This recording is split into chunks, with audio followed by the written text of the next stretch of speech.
नमस्कार, स्वागत है आपका सिटी न्यूज में। मैं कोमल आनंद आपको तमाम खबरों से करवाऊंगी रूबरू। खबरों को बढ़ने से पहले आइए एक नजर डालते हैं आज की सुर्खियों पे। हेडलाइन के प्रायोजक है चुन्नीलाल मेगा मॉल। काटी थाना क्षेत्र के थर्मल पावर की समीप छाई खनन विवाद में चली गोली, जिसमें 17 वर्षीय किशोर की हुई मौत। फेसबुक पर कांग्रेस नेता से मांगी 5 लाख की रंगदारी, पूरा परिवार दहशत में। और अनियंत्रित लग्जरी कार ने सिकंदरपुर चौक पर पुलिस समेत कई लोगों को उड़ाया।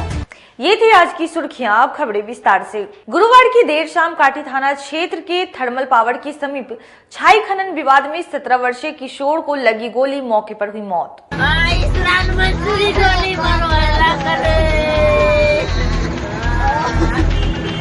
वो गांव में गया था, गांव में से गोली चलाते हुए आया पंप हाउस के पास। ये लड़का आ रहा था उधर से, इसी दौरान गोली चला दिया, उसको मार दिया है। मुजफ्फरपुर में बाइक सवार अपराधियों ने 17 वर्षीय किशोर को गोली मार दिया।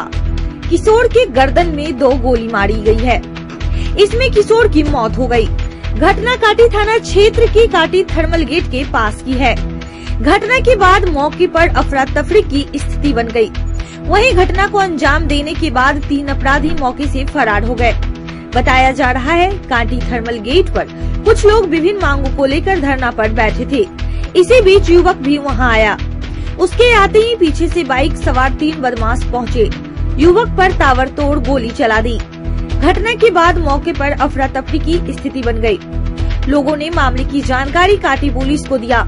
सूचना पर पहुंची काटी पुलिस ने घायल को मदद के लिए अस्पताल भेजा, जहां डॉक्टरों ने उसे मृत घोषित कर दिया। मृतक काटी थाना क्षेत्र के कोठिया निवासी राहुल कुमार था। उसकी मौत होने के बाद स्थानीय लोग आक्रोशित हो उठे, मौके पर हंगामा करने लगी। इस पर काटी पुलिस ने हंगामा कर रहे लोगों को किसी तरह शांत कराया। बताया गया कि युवक आंध्र प्रदेश में रहता था, वह आज ही लौटा था। इसी दौरान उसकी गोली मारकर हत्या कर दी गई है। मामले में काटी थानेदार संजय कुमार सिंह ने बताया कि राहुल कुमार नामक युवक पर गोली चली है। उसे घायल अवस्था में इलाज के लिए अस्पताल में भर्ती कराया गया था, जहां उसकी मौत हो गई। 2 गोली उसके गर्दन के पास लगी है। घटना की छानबीन की जा रही है। 2 अपराधियों को पकड़ा गया है। एक अपराधी फरार है।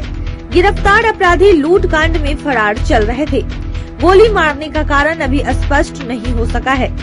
गिरफ्तार युवकों से पूछताछ की जा रही है ताकि गोली मारने का स्पष्ट कारण पता चल सके। वहीं मृतक के परिजनों से बयान। वो गांव में गया था, गांव में से गोली चलाते हुए आया पंप हाउस के पास। ये लड़का आ रहा था उधर से, इसी दौरान गोली चला दिया, उसको मार दिया है। क्या कुछ हो रहा था वहाँ पे, किस चीज के? वो अनशन है, जो छाई के लेके NTPC का जो डस्ट गिरता है ना, उसके के लिए अनशन पर बैठा हुआ है 7-8 दिन से आदमी। वो इसराइल मंसूरी ने पहले से धमकी दे रहा है लोग को, जो यहाँ पे गोली बंदूक चलेगा वो मरवाएगा। कितना आदमी था टोटल जो फायरिंग कर? वो टोटल 4 आदमी था। 4 आदमी पकड़ा गया हुआ है। कैसे आया था, मतलब जो फायरिंग करा था? वो बाइक से आया था। कितना राउंड फायरिंग किया वो लोग? कम से कम 20 राउंड फायरिंग किया है लगातार। और किसी को भी कुछ लगा है गोली? नहीं, वो पीछे जैसे चला रहा था ना, तो हम लोग पीछे छिप जा रहे थे, सूत रहे थे, लेकिन हल्ला करिए रहे थे पीछे से। 2 मोटरसाइकिल से अपराधी लोग आए थे और किसी को खोज रहे थे। पहले से ये लोग अपराधी जो गोली मार करके 2 गोली मारे हैं, गर्दन के ऊपर लगा है। और हॉस्पिटल में साहनी का बेटा राजा साहनी जो है, उसकी मृत्यु हो गई है। भाग रहे अपराधियों का पुलिस और ग्रामीण के द्वारा सहयोग करके पकड़ा गया है। वो दोनों अपराधी जो पकड़े गए हैं, एक का नाम उज्जवल उर्फ उजाले है और दूसरा का नाम प्रभात उर्फ छोटू है।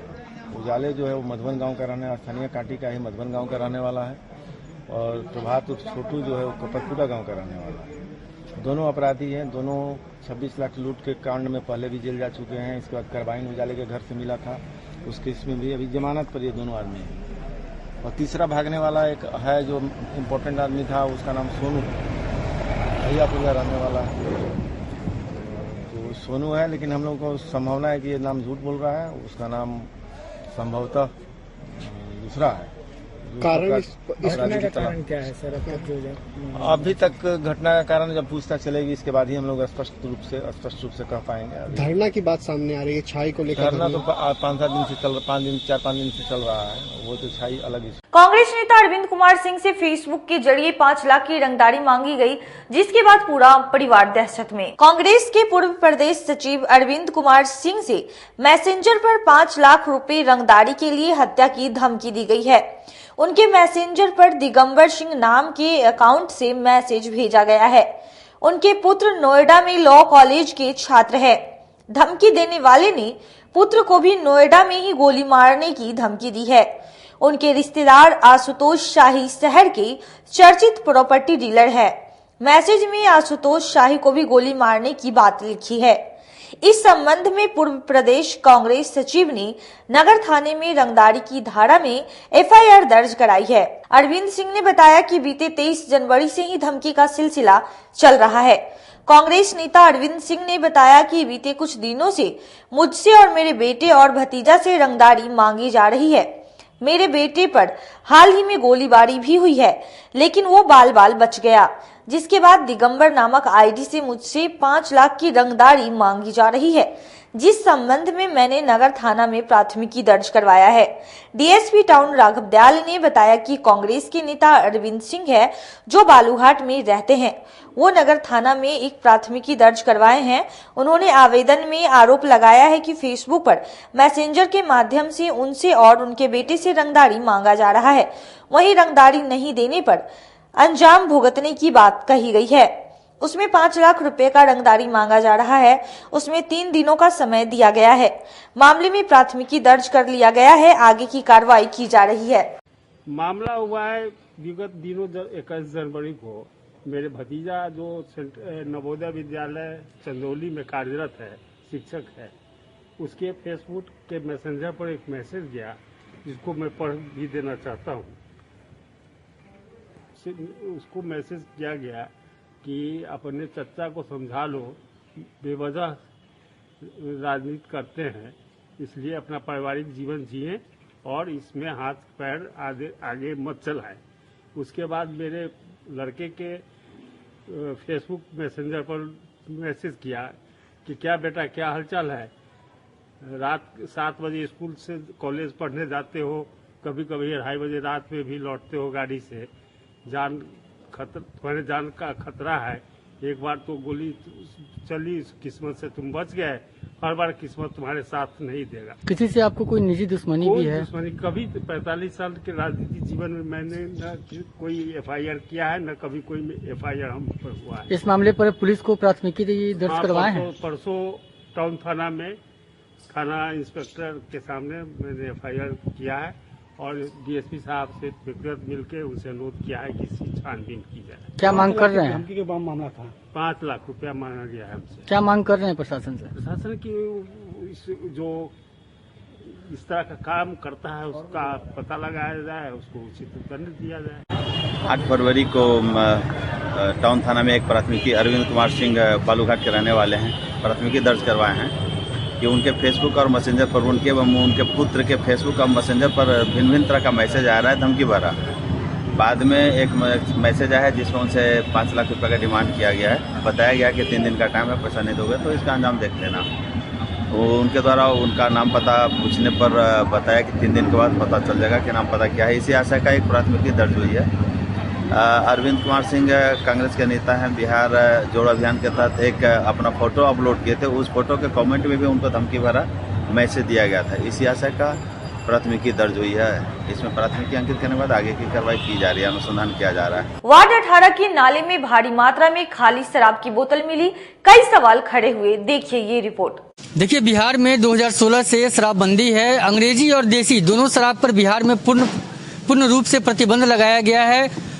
रोजाना बिहार पुलिस और उत्पाद विभाग की टीम जगह जगह कई क्षेत्रों में लगातार छापेमारी करते रहती है, जिसमें कई तरह के पियकरों को, शराब माफियाओं को पकड़ा भी जाता है और उन लोगों को जेल भी भेजा जाता है। ये ताजा मामला अभी नगर निगम क्षेत्र के वार्ड नंबर 18 का है, जहां पर नाली सफाई के दौरान कई शराब की बोतलें नाली से निकली है। पहले आप हमारी ये रिपोर्ट देखें। शहर में नाले भी उगल रहे हैं खाली शराब की बोतलें। जी हां, बिहार में पूर्ण रूप से शराबबंदी है। रोजाना शराब पीने और बेचने वालों पर बिहार पुलिस कार्रवाई करती है, मगर जमीनी हकीकत शराबबंदी की कुछ और ही बयां करती है। ताजा मामला मुजफ्फरपुर नगर निगम क्षेत्र के वार्ड 18 का है, जहां पर नाला सफाई के दौरान कई शराब की बोतलें नाले से निकाली गई है, जिसमें कई अलग अलग ब्रांड की शराब की खाली बोतलें मिली हैं। आप देख रहे थे नाला सफाई के दौरान कई तरह की शराब की बोतलें, कई तरह की ब्रांड नाली से निकाली गई है। यहाँ पे कुछ हमारे साथ में स्थानीय लोग हैं, आइए उनसे भी जानते हैं कि बिहार में नीतीश कुमार द्वारा जो शराबबंदी लागू की गई थी कितना सफल है। सबसे पहले क्या नाम हो गया आपका? मेरा नाम हुआ गोविंद राय। बिहार में कितना प्रतिशत शराबबंदी सफल है, कितना सफल मानते हैं? शराबबंदी सिर्फ पेपर में और न्यूज़ में ही सफल है कि शराब बंद है बंद है बंद है। आप कहीं भी जाइए, नाली पे, कूड़ा पे, कहीं भी जाइए, शराब का बोतल, कौन कौन सा दारू आता है भगवान जाने, पीता भी है, जिसमें सारे गरीब लोग को ही सिर्फ वो निशाना बनाया जाता है। बड़े बड़े लोग पीते हैं एसी में, होटल में घूम घूम के आराम से, कोई नहीं पकड़ता, लेकिन गरीब लोग को ठूस दिया जाता है जेल में। यही है सफल शराबबंदी नीतीश कुमार जी का। जहरीली शराब पीने से इधर कुछ दिन पूर्व कई लोगों की मौत भी हुई है, उस पर क्या कहेंगे? और नीतीश कुमार कहते हैं कि पिएंगे तो मरेंगे, इस पे क्या राय है आप लोगों का? तो भैया आपका प्रशासन क्या कर रहा है? शराब बंद कहाँ से रहा है? शराब बंद कैसे रहा है? अगर प्रशासन चाहे तो एक बूंद शराब ना बिके, बॉर्डर पर से शराब आ कैसे रहा है, वो क्या क्या केमिकल आता है, सब बना कैसे रहा है? ये है शराबबंदी सफल। हमारे साथ कुछ और भी लोग जुड़ेंगे, आइए इनसे भी जानते हैं शराबबंदी को लेकर के इनकी क्या राय है। क्या नाम हो गया? मेरा रोशन कुमार नाम हुआ। शराबबंदी को बिहार में कितना सफल मानते हैं? 0%। ऐसा क्यों? बंदी नहीं है, कहीं बंदी नहीं है। आप सुबह में निकलिए, रोड पर खाली बोतलें दिखाई दे। और वो होता है क्या, अमीर सब पीता है, गरीबा को पकड़ के, तारियों पीने वाला के पकड़ के दारू सटा के भेज देता है। यही तो चल रहा है। 0% है। नीतीश कुमार फेल है, दारूबंदी में फेल है, 0 है। कहाँ से बोतल आता है? जब अगर सक्सेसफुल है तो कहाँ से बोतल आता है? हम तो कहेंगे कि इसको चालू कर दिया जाए, जो कि लोग कुछ बचे, गरीब लोग का घर चले, जो ताड़ी पी रहे हैं 10 रुपया 20 रुपया का, उसको आप शराब मिला के भेज दे रहे हैं, क्या फायदा है? इससे अच्छा चालू कर दीजिए, लोग पिएगा, सरकार का टैक्स भी आएगा, सरकार को टैक्स भी आएगा, टैक्स भी तो मर रहा है। आपका क्या राय है? देखिए, हम जहाँ तक कि बता रहे हैं, अभी तो देखने को मिलता है दारूबंदी के बाद, पहले आप देखते थे बूढ़ सूढ़ आदमी को गांजा पीते हुए, स्मैक पीते हुए। अब क्या है, छोट छोट बच्चा सब जिन्हें देखिए उन्हें चिलम मारता है। ये संस्कार है? यही नीतीश कुमार संस्कार दे रहे हैं, यही इनका दारू का थे। दारू बंद कर दिया, गांजा पिला रहे हैं। गांजा, स्मैक, चौरस, काका होता है, डाइलोटन, सब चल रहा है। लड़का सब दारू नहीं, पहले तो वो बियर मार के सब टल हो जाता था। अब बताइए ना, खाली गांजा पीता है, स्मैक छिड़क छिड़क के पीता है। यही है। एक रिपोर्ट के अनुसार जब से शराबबंदी हुई है, स्मैक गांजा पीने वाले लोगों की संख्या काफी ज्यादा, बहुत ज्यादा, 99% हो गया। 100 आदमी को खड़ा कराइए, 99 आदमी उसमें गांजा पीता है। पटना मुजफ्फरपुर एनएच पर गलत डिवाइडर बनाए जाने को लेकर मुजफ्फरपुर न्यायालय में एनएचआई के 2 अधिकारी पर परिवाद दायर। मुजफ्फरपुर के न्यायालय में एनएचएआई के 2 कर्मियों पर दायर किया गया परिवाद। मुजफ्फरपुर में रामदयालु से पटना की ओर मलंग स्थान के समीप सड़क के बीचों बीच गलत तरीके से डिवाइडर को लेकर के जनहित मंच के संस्थापक सुनील कुमार सिंह ने बताया कि मानक गैर तकनीकी तरीके से नक्शा पास करके विपरीत मनमानी तरीके से बनाए गए डिवाइडर के कारण हर रोज दुर्घटना हो रही है। आम नागरिकों को जान माल की क्षति हो रही है और कई लोगों की मृत्यु भी हो चुकी है। इसी मामले को लेकर के न्यायालय में मुकदमा दर्ज किया गया है। मुजफ्फरपुर से पटना जाने वाली मुख्य सड़क जो है, वहां मलंग स्थान के पास जो डिवाइडर बनाया गया है एनएचआई के द्वारा, उस डिवाइडर के कारण प्रतिदिन कोई न कोई गाड़ियां एक्सीडेंट होती रहती है और लोग वहां दुर्घटनाग्रस्त होते रहते हैं, जिससे कई लोगों को जान माल की क्षति भी पहुंचती रहती है। हमने इस मामला को एनएचआई को के समक्ष रखा। उसके बाद 11वें महीने में 2022 में हमने सदर थाना को भी दिया था कि ये मामला दर्ज करके कार्रवाई किया जाए उनके विरुद्ध में, लेकिन अब तक थाना द्वारा कोई कार्रवाई नहीं की गई है और न ही एनएचआई द्वारा जो ब्लैक स्पॉट बन चुका है वो जगह, उस पर सुधार करने का कोई उपाय किया गया है। नतीजा क्या है कि प्रतिदिन गाड़ियां एक्सीडेंट हो रही है। वहां पर हमने जो है आज NHAI के 2 पदाधिकारी, एक राकेश श्रीवास्तव जो टेक्निकल GM हैं और एक मनोज पांडे जो टेक्निकल DGM हैं, उन दोनों के विरुद्ध जो है धारा 304, 304A, 307 और 34 IPC के तहत हमने मुकदमा माननीय न्यायालय में दर्ज कराया है, जिसकी अगली तारीख 23 तारीख को रखी गई है। और मैं प्रयास करूंगा, और मैंने किया है, मैंने 154 का कंप्लायंस कर चुका है, तो ये जो है थाना में इंस्टीट्यूट होगा माननीय न्यायालय के आदेश। गुरुवार की देर शाम सकरा थाना क्षेत्र के एक गांव में आग लगने से 1 दर्जन घर जलकर राख हो गई।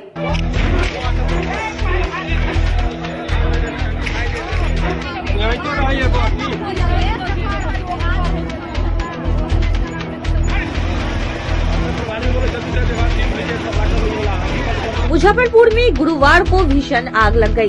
घटना में करीब 1 दर्जन घर स्वाहा हो गई। मामला सकरा थाना क्षेत्र के विद्या छाप गाँव की है, जहां अचानक से एक घर में आग लग गई। देखते ही देखते आग आधा दर्जन घर को अपनी चपेट में ले लिया। इसमें करीब 5 लाख रुपए की संपत्ति के नुकसान होने का अनुमान लगाया गया है। घटना के बाद मौके पर अफरा तफरी की स्थिति बन गई। लोगों ने मामले की जानकारी सकरा पुलिस व दमकल को दिया। घटना की सूचना पर सकरा थाना की 112 की टीम व अग्निशमन विभाग मौके पर पहुंची। काफी मशक्कत के बाद स्थानीय लोगों के सहयोग से आग पर काबू पा लिया गया। सकरा थाने के 112 की टीम ने बताया कि थाना क्षेत्र के गांव में आग लगने की सूचना प्राप्त हुई थी। सूचना पर तत्काल सकरा थाना की पुलिस और अग्निशमन विभाग की टीम मौके पर पहुंची है। काफी मशक्कत के बाद आग पर काबू पा लिया गया है। वहीं उन्होंने इस आगजनी की घटना में तकरीबन 1 दर्जन से अधिक घर जलने की बात कही है। आगजनी की घटना में कितने का नुकसान हुआ है, इसका अभी आकलन किया जा रहा है। वहीं उन्होंने कहा कि अभी तक आग लगने के कारणों का स्पष्ट पता नहीं चल पाया है। थ्रू हमको कॉल आया था कि आग लग गया करके। जैसे कॉल मिला हम लोग फटाफट उसको एक्सेप्ट करके 5 to 10 मिनट में हम एक्शन कर दिए और फटाफट घटनास्थल पर पहुंच गए। अच्छा, कितने घरों में आग लगी है? अप्रोक्स 7-8 घर में आग लगी है। कितने का नुकसान होगा? काफी नुकसान हुआ है सर। जान माल का अभी तक जो पता चला है, कोई जान माल और कोई आदमी का मरने की खबर नहीं है।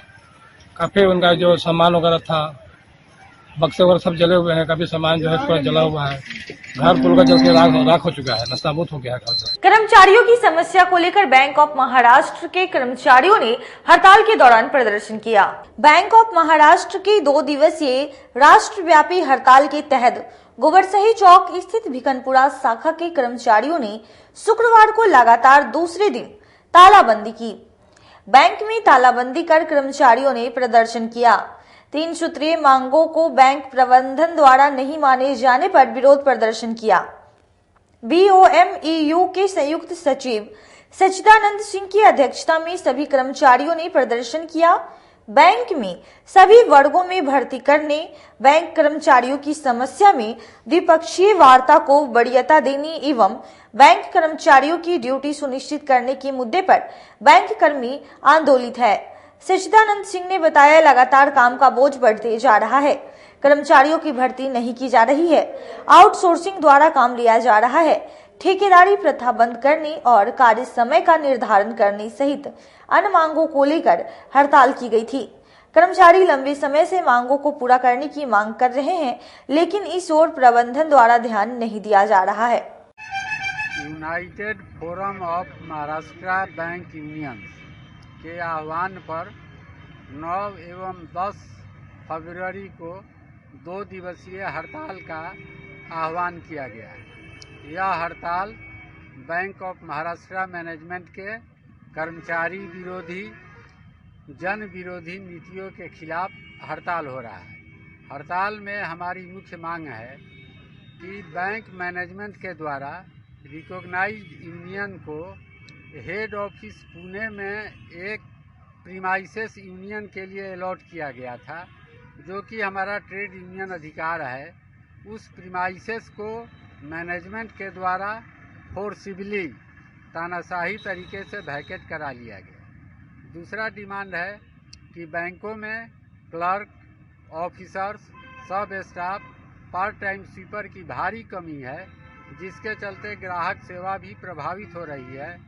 हमारे साथी समय से अधिक 7-7 बजे शाम तक बैठ करके बैंक के कामों का निष्पादन कर रहे हैं।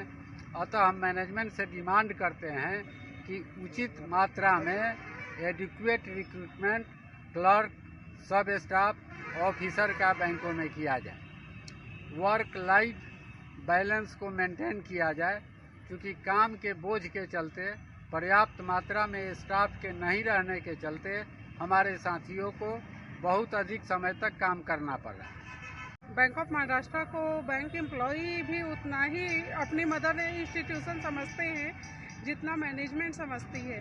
तो वर्क लाइफ बैलेंस को लेके और पीटीएस के परमानेंट बहाली को लेके, जो पीटीएस 10 सालों से लगे हैं, 15 सालों से लगे हैं, उनकी बहाली हो, बैंक में स्टाफ बढ़ाए जाए ताकि ग्राहक को अच्छी से अच्छी सुविधा प्रदान की जा सके। नगर थाना क्षेत्र के सिकंदरपुर चौक पर अनियंत्रित लग्जरी कार ने पुलिसकर्मी समेत 3 लोगों को ठोकर मारकर गंभीर रूप से घायल कर दिया। शहर में शुक्रवार को एक तेज रफ्तार कार ने ट्रैफिक जवान समेत 3 लोगों को ठोकर मार दी। घटना शहर के सिकंदरपुर चौक का है। घटना के बाद मौके पर अफरा तफरी की स्थिति बन गई। लोगों ने हंगामा करना शुरू कर दिया। घटना में बाइक व साइकिल सवार युवक गंभीर रूप से घायल हो गया है। कार सवार भी घायल हो गया। सभी को शहर के निजी अस्पताल में भर्ती कराया गया है। घटना की सूचना पर पहुंची नगर थाने की पुलिस ने कार व बाइक जब्त कर लिया है। घायलों में ट्रैफिक जवान पच्चू पासवान व एक पवन सहनी है। पुलिस तीसरे के नाम पते की जानकारी में जुट गई है। स्थानीय लोगों के अनुसार सिकंदरपुर चौक पर ट्रैफिक जवान ड्यूटी कर रहा था। इसी बीच स्टेडियम की ओर से तेज गति में एक स्विफ्ट कार आ रही थी, जबकि बाइक सवार टावर की ओर से आ रहा था। ट्रैफिक जवान ने उसे रोकने का इशारा किया, लेकिन कार काफी तेज गति में थी। ट्रैफिक जवान के सामने वह आ गई। वह बचने का कोशिश किया, लेकिन वह उसकी चपेट में आ गया। इसके बाद कार ने सवार पर साइकिल सवार को ठोका, फिर घसीटते हुए एक सब्जी दुकान से टकराकर दीवार में जा टकराई। मौके पर अफरा तफरी की स्थिति बन गई। सड़क पर बाइक व साइकिल सवार का खून निकलने लगा। कार सवार भी घायल था। घटना में कार, बाइक व साइकिल बुरी तरह क्षतिग्रस्त हो गई, जबकि सब्जी दुकान टूट गया। सभी को निजी अस्पताल में भर्ती कराया गया है। गनीमत रही कि दुकान खुली नहीं थी, वरना हादसा बड़ा हो सकता था। वहीं मौके पर पहुंची नगर पुलिस ने कहा कि घटना की जांच की जा रही है। कार सवार का पता लगाया जा रहा है। हम अपना पोस्ट पर खड़ा थे,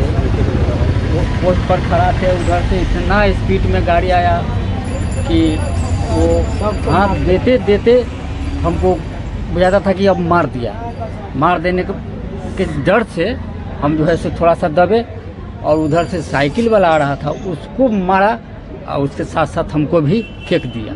आपको भी लगा? हाँ, हमको भी। बहुत तेज में था? हाँ, बहुत, लगभग कितना तेज में था तो कोई कहा नहीं है। तो नहीं हम उधर दबते तो हम ही चपा जाते। साइकिल वाला और कार वाला दोनों हॉस्पिटल में? हाँ, शायद ले गया है। हम देख ही रहे हैं, सामने सूचना मिला आ गए हैं। सर, किसी को टक्कर भी लगी है? मेरे सामने तो नहीं है, हॉस्पिटल गया है। अब क्या है तो आगे बताएंगे लोग। साइकिल सवार कर गया है? ये हम देखे नहीं, हम तो सूचना पर आए हैं। गाड़ी उधर से आया है तो इधर से जा रहा था, साइकिल वाला मोटरसाइकिल वाला दोनों आदमी, मोटरसाइकिल वाला के तौर में घसीट के ले गया, साइकिल वाला मोटरसाइकिल के धकेले देख लीजिए, हियाँ लगा के ओकरो घवायल कर दिया, उसको भी घवायल, अपनो भी घवायल। तीनों आदमी एकदम बेहालत है। तीनों प्रशांत में गया। और कहाँ गया? कुंडल सके है और कैमरों के है, तीनों प्रशांत में गया। कारे वाला ना धक्का मार ली है। अब वक्त हो चला एक छोटे से ब्रेक का, जल्द ही लौटेंगे, कहीं मत जाइए, देखते रहिए सिटी न्यूज मुजफ्फरपुर।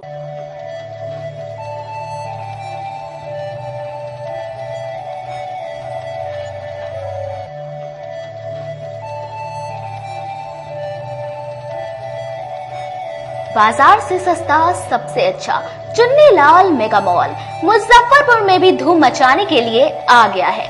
शादी विवाह के लिए है लहंगे की सबसे बड़ी कलेक्शन। दुल्हन के मन को भाए यहाँ की ब्राइडल लहंगा चुन्नी। हम सभी का ख्याल रखते हुए परिधानों की पूरी रेंज एक ही छत के नीचे उतारे हैं, वो भी आपके बजट में। मल्टीनेशनल ब्रांड से लेकर लो रेंज तक के ब्रांडों की बेहतरीन कलेक्शन के साथ साड़ियों का अनंत संसार समेटे हुए हैं। दूल्हे राजा के लिए भी सूट और शेरवानी की लाजवाब रेंज, मेंस वेयर की भी ब्रांडेड कलेक्शन के साथ लो रेंज की भी है भरमार। बच्चों का भी हमने ख्याल रखा है, इसलिए सभी ब्रांडों का रेंज उतारा है। तो एक बार हमारे यहाँ अवश्य पधारें। Chunni Lal mega mall, Saraiyaganj tower के समीप, अखाड़ा घाट रोड, मुजफ्फरपुर।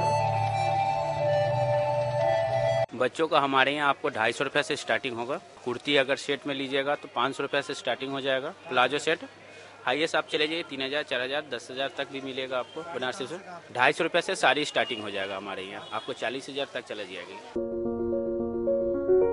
जिले की शान बन चुकी बाबा लहठी अब लोगों की जरूरत बन चुकी है। अत्याधुनिक रेंज और भरोसे को समेटे हुए लोगों के लिए नई नई डिजाइनर लहठी उतारते रहते हैं।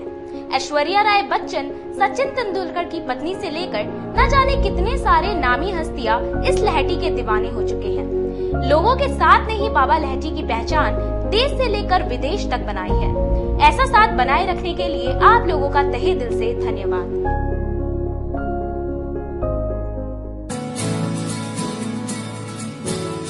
कहते हैं कि मंजिल उन्हीं को मिलती है जिनके सपनों में जान होती है। पंखों से कुछ नहीं होता, हौसलों से उड़ान होती है। तो अगर आप में भी है जज्बा कुछ कर दिखाने का, अगर आपके अंदर भी है एक जीनियस, अगर आप भी छूना चाहते हैं आसमान की ऊंचाइयों को, क्रैक करना चाहते हैं IIT JEE, AIIMS, NEET, NTSC, KVPY या फिर ओलंपियाड, तो आपके हौसलों को उड़ान देने के लिए है जीनियस क्लासेस। जी हाँ, सही सुना आपने, genius classes for IIT JEE, AIIMS, NEET, NTSC, KVPY, olympiad for 8th, 9th, 10th, 11th, 12th and target. अपने बेहतरीन सक्सेस रिकॉर्ड के साथ सफलता की नई ऊंचाइयां गढ़ रहा है जीनियस क्लासेस। तो my dear students, 8th, 9th, 10th, 11th, 12th and target के लिए नए बैचेस शुरू होने वाले हैं जीनियस क्लासेस में, जहां है separate hostel for boys and girls. जल्दी से पता नोट करें, genius classes, study centre, Pankaj market, Saraiyaganj, Muzaffarpur. अधिक जानकारी के लिए कॉल करें 7635091378 या फिर 7635091387 या फिर आप कॉल कर सकते हैं 7635091396 या 9006911690 पर या फिर 9128482268। Genius Classes. For more information, visit our website www.geniusclasses.in or email us on info@geniusclasses.in. Registrations are open and new batches are starting soon. Rush to Genius Classes, Study Center, Pankaj Market, Saraiyaganj, Muzaffarpur. अपने सपनों की आशिया को दे एक नई पहचान माँ Bhavani decor private limited के साथ, जो है ऑथराइज्ड डिस्ट्रीब्यूटर ऑफ कजारिया। देश की मिट्टी से बनी टाइल से देश को बनाते हैं। और जहां मिलती है सभी प्रकार के Indian and imported granite, marble, sanitary एवं कोटा स्टोन का अनोखा एवं आकर्षक संग्रह। माँ भवानी डेकोर प्राइवेट लिमिटेड मतलब a complete floor solutions. New 0 mile Dadar road, Muzaffarpur. Call 9934753111। आपका भरपूर प्यार और साथ मिलने के कारण ग्राहकों की सुविधा को देखते हुए नीलकमल का फैक्ट्री आउटलेट का दूसरा ब्रांच अखाड़ा घाट रोड KFC के सामने खुल गया है, जिसमें ग्राहकों को सभी प्रोडक्ट पर विशेष छूट दी जा रही है। वहीं नीलकमल का पहला branch Mithanpura Narayanpur road Vaishali management के सामने है, जो कि लगातार ग्राहकों की सेवा करता आ रहा है। उत्तर बिहार का पहला एक्सक्लूसिव शोरूम है, जहां ऑफिस फर्नीचर और होम फर्नीचर की सभी रेंज उपलब्ध है। तो एक बार सेवा करने का मौका जरूर दें। पहला ब्रांच मिठनपुरा नारायणपुर रोड और दूसरा ब्रांच अखाड़ा घाट रोड।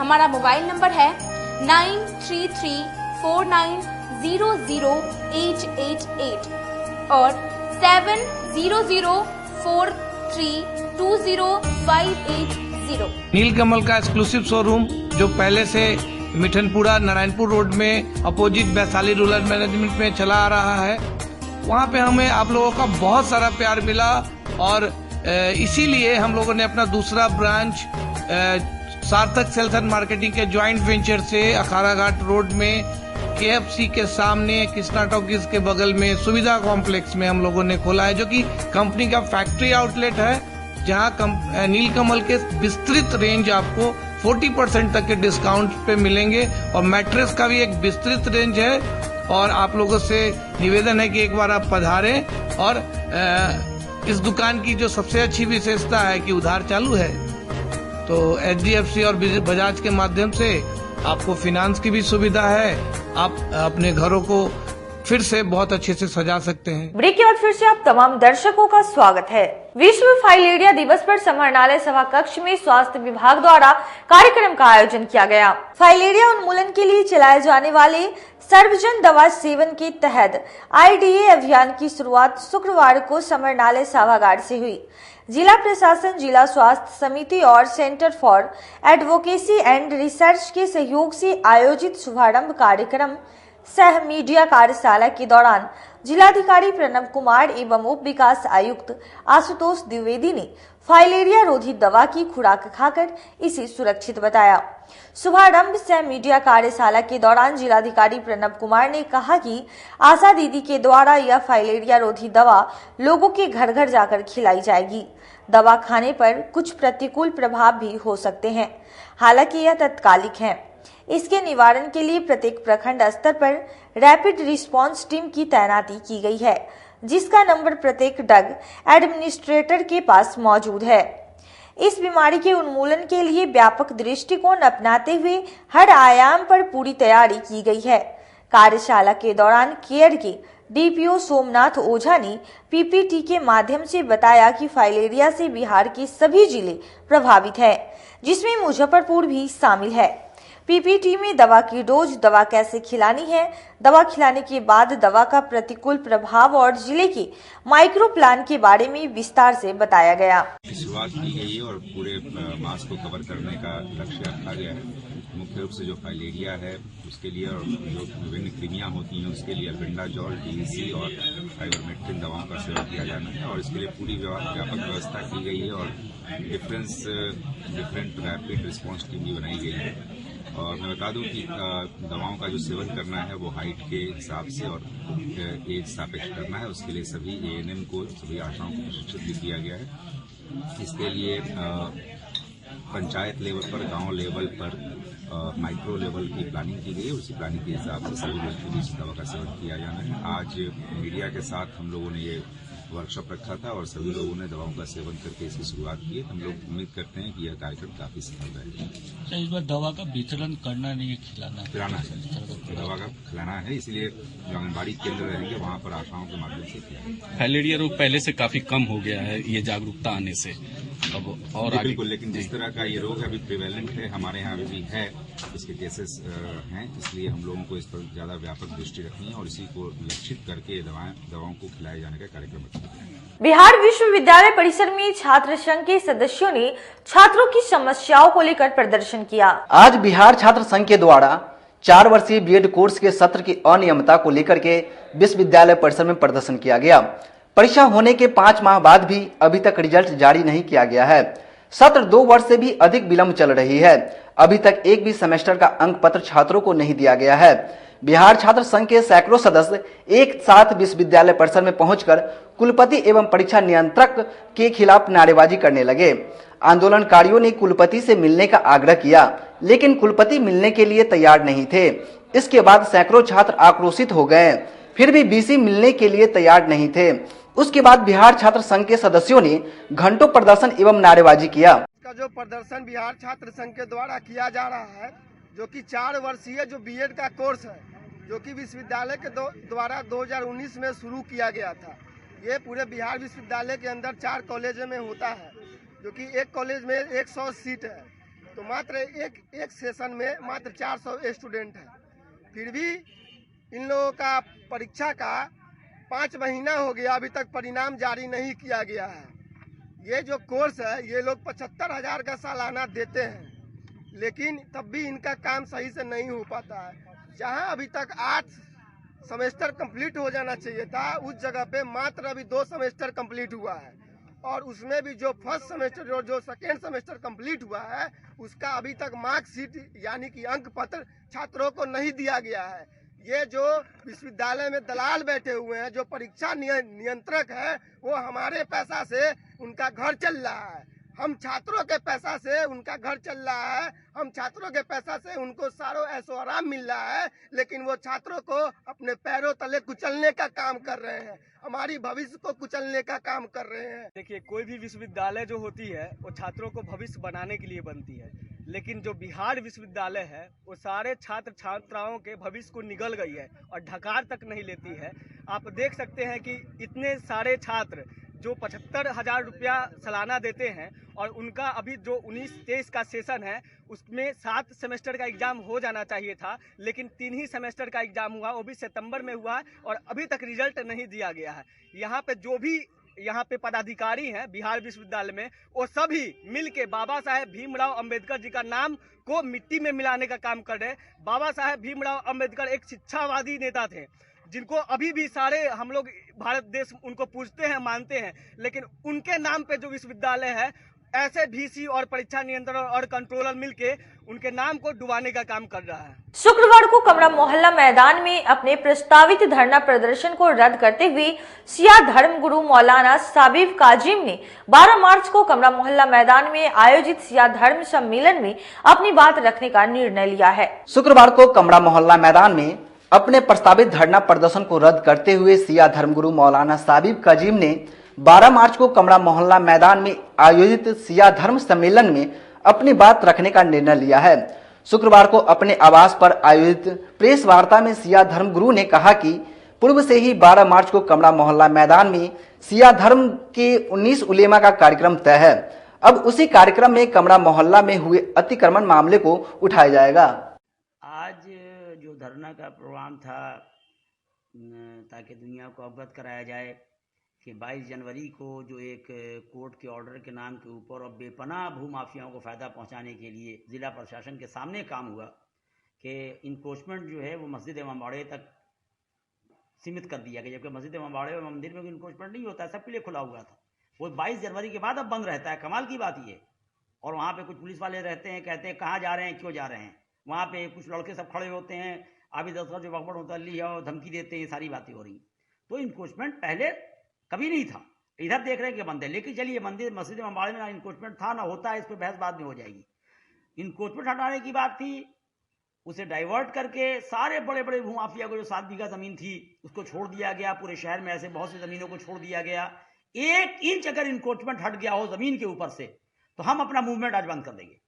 जिला प्रशासन से लेकर मुख्यमंत्री तक को कहते हैं इनक्रोचमेंट कोई नहीं हटा और इनक्रोचमेंट वालों को लीगलाइज किया गया, इनक्रोचमेंट कराया गया। कि आज जो है वो इसलिए धरना था, लेकिन लोगों ने आगे कहा कि अभी हालात ऐसे नहीं हैं और जो है वो इसको जरा सा और देखा जाए कि क्या होगा। बड़े बुजुर्गों ने कहा कि ठीक है, अब सोचते हैं, उनको और मौका देते हैं, वो सोचे वो लोग क्या कर रहे हैं। लेकिन इसके लिए आज काफी पुलिस भी आई और पुलिस की मौजूदगी में आज बहुत से गुंडों और भूमाफियाओं ने जो किराएदार इमामबाड़े में रह रहे थे, जो किराया देते हैं, उनको तो पहले बहुत आके धमकी देते हैं, मार देंगे, फाड़ देंगे, पीठ फाड़ देंगे, तुम्हारा मौलाना क्या करेगा, उसकी पीठ, सबका वीडियो, सबके रिकॉर्डिंग मौजूद है, कोई सब सारा सबूत मौजूद है जो धमकी देते हैं। उनके दरवाजे पे आज गुंडे खड़े रहे, पुलिस वाले मौजूद थे और उन लोगों ने आके ताला मारा, धमकी देकर उनको घर से निकाला। ठीक है ना।